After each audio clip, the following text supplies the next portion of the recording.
হ্যাঁ রিয়া, কি করলি বল আজকে? আজকে আমি ফ্লেক্স ট্রিটমেন্ট করালাম। ফ্লেক্স ট্রিটমেন্ট করলি, হচ্ছে তোর চুলটা একটু রাফনেস হয়ে গেছিল, তাই জন্য।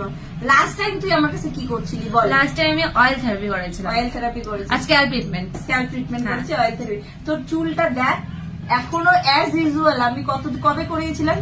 পূজার সময়। পুজোর সময়। তাহলে মিনিমাম কয় মাস হলো এখন? পুজো হচ্ছে সেপ্টেম্বরে। সেপ্টেম্বর, অক্টোবর, নভেম্বর, ডিসেম্বর, জানুয়ারি, 5 মান্থ চলছে রানিং। 5 মান্থ এখনো মনে হচ্ছে যে আজকেই করালাম এরকম মনে হচ্ছে। তো এই হচ্ছে অয়েল থেরাপির রেজাল্ট, সত্যি ভীষণ ভালো। আমি তো আর স্ক্যাল্প ট্রিটমেন্ট করার পর যেটা হলো, হ্যাঁ স্ক্যাল্প ট্রিটমেন্ট করার পর কি বেনিফিটস কি হয়েছে? স্ক্যাল্প ট্রিটমেন্ট করার পর দেখো দেখাই যাচ্ছে আমার কালার এতটা যে বাড়ছে, কালার হিসেবে বোঝা যাচ্ছে যে কতটা বাড়লো। প্লাস স্ক্যাল্প ট্রিটমেন্ট করার পরে কি ড্যান্ড্রাফটা যে ছিল শুরু হচ্ছিল ওটা একদমই কমে গেছে। চুল হেয়ার ফলের যে প্রবলেমটা ছিল সেটা কতটা কমেছিল? প্রায় আমার তো 100% প্রায় কমে গেছে, এখন একদমই নাই। এখন একদমই রিগ্রোথ, যেটা রিগ্রোথ কতটা হয়েছে সেটা অনেকটাই দেখাই যাচ্ছে।